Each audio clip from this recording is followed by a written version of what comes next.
Setelah membuang Yusuf ke sumur, saudara-saudaranya sangat takut untuk pulang dan bertemu Nabi Yakub.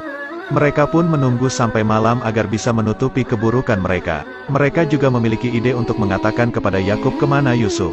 Mereka akan mengatakan bahwa Yusuf dimakan oleh serigala, dan pakaiannya dilumuri darah kambing, agar terlihat dia memang dimangsa oleh serigala. Saat mereka sampai di Kanaan, semua keluarga ternyata sudah menunggu kehadiran mereka, dan Yakub sangat mencemaskan Yusuf. Ketika anak-anak yang datang sambil berpura-pura menangis, Yakub menyadari bahwa Yusuf tidak ada di antara mereka, lalu ia pun jatuh pingsan.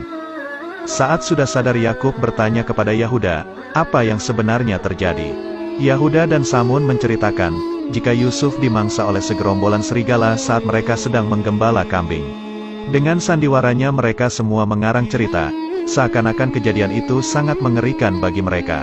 Yahuda juga memberikan pakaian Yusuf yang sudah dilumuri darah kambing tadi kepada Yakub, agar dia percaya bahwa memang Yusuf dimangsa oleh para serigala. Yakub pun percaya jika itu adalah pakaian milik Yusuf yang membuatnya semakin bersedih dan kembali pingsan.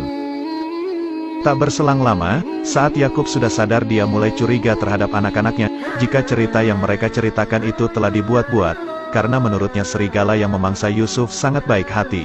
Karena para serigala itu memangsa Yusuf tanpa mencabik-cabik pakaiannya. Seketika mereka pun terdiam mendengar perkataan ayahnya itu.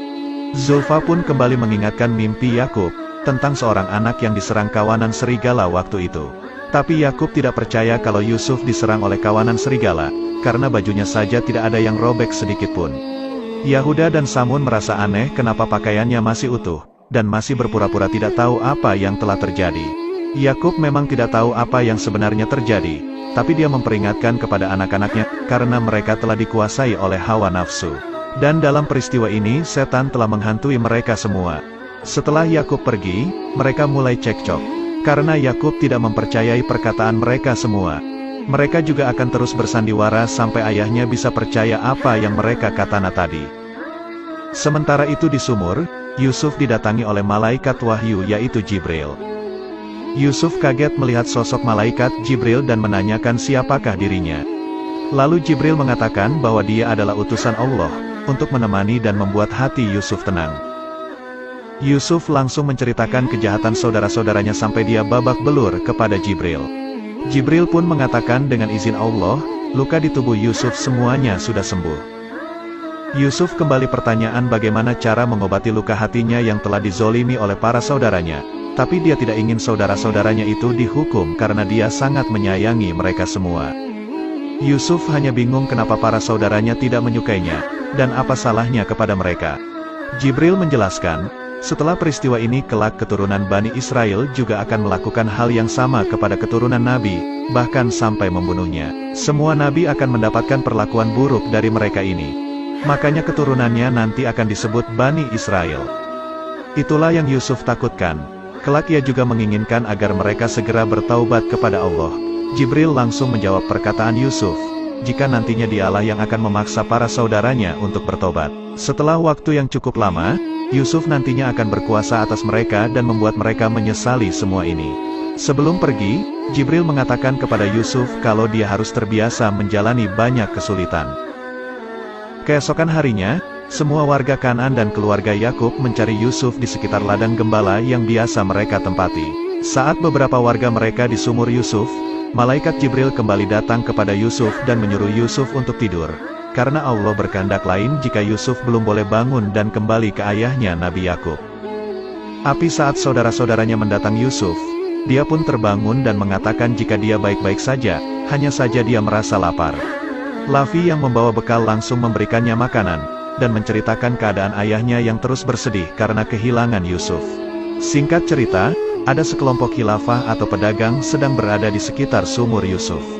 Dan di saat itu juga datang badai pasir yang membuat khilafah itu harus kehilangan arah untuk menuju Mesir. Ternyata pemimpin khilafah itu juga pemeluk agama Tauhid, karena dia juga merupakan cucu dari Nabi Ibrahim, pria itu bernama Malik. Mereka pun bergegas melanjutkan perjalanan menuju Mesir, tapi karena mereka kehabisan air, mereka harus mencari air terlebih dahulu agar persediaan mereka bisa mencukupi saat dalam perjalanan. Ketika khilafah itu mendekati sumur Yusuf, para saudara-saudara Yusuf segera bersembunyi, karena mereka tidak ingin ketahuan. Malik sebenarnya sudah tahu jika di sumur yang sekarang ditempati Yusuf saat ini airnya payau dan tidak bisa untuk diminum. Mereka pun sebenarnya enggan untuk mengambil air di sumur itu. Tapi anehnya para hewan yang dikendarai mereka berhenti di depan sumur, dan seakan-akan tidak mau untuk melanjutkan perjalanan. Karena hal itu, mereka pun memutuskan untuk istirahat sebentar.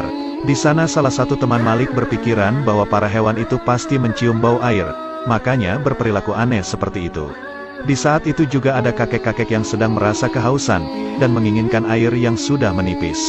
Akhirnya para khilafah itu mencoba mengecek sumur itu, untuk memastikan apakah airnya payau atau tawar.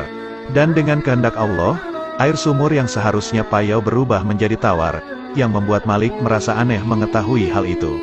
Di sisi lain saudara-saudara Yusuf mulai berpikir, bagaimana jika para khilafah itu menemukan Yusuf di sumur itu? Yahuda pun berniat akan menjual Yusuf ke khilafah itu sebagai budak, agar Yusuf dibawa pergi jauh oleh mereka dan tidak bisa lagi bertemu dengan Nabi Yakub. Yusuf yang melihat ada seseorang sedang mengambil air di sumur, berniat akan menaiki talinya. Tapi dia kembali teringat dengan kejadian saat saudara-saudaranya menzaliminya. Lantas ia pun lalu mengurungkan niatnya untuk keluar dari sumur itu. Tak berselang lama, Jibril pun datang dan mengatakan bahwa para khilafah itu diperintahkan untuk menyelamatkannya.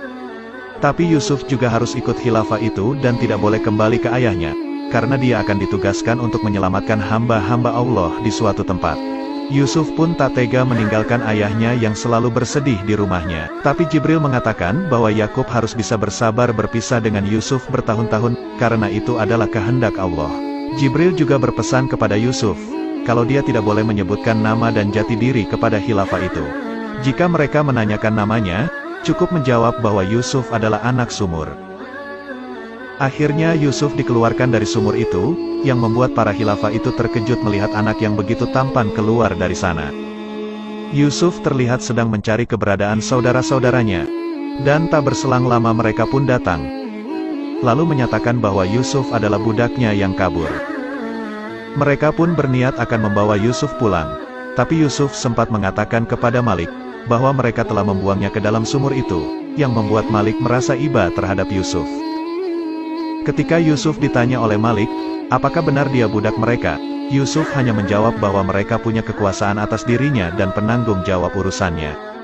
Hal itu membuat Malik berpikir bahwa jawaban Yusuf memiliki beberapa arti, dan tidak akan mengembalikan Yusuf kepada mereka.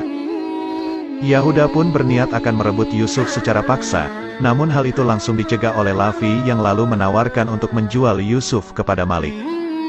Malik pun merasa aneh, kenapa mereka begitu cepat berubah pikiran. Lavi pun mengatakan bahwa mereka sudah lelah harus selalu mencari kemana Yusuf pergi. Mereka pun saling berunding, dan akhirnya mendapatkan sebuah kesepakatan untuk menjual Yusuf. Mereka juga meminta agar membawa Yusuf pergi sejauh mungkin, agar dia tidak bisa kembali lagi. Yahuda lalu mengancam Yusuf, jika dia kembali lagi ke Kanaan, maka dia akan langsung membunuhnya. Mereka juga mendatangani sebuah bukti transaksi penjualan budak, agar nantinya Yusuf bisa dijual kembali oleh Malik.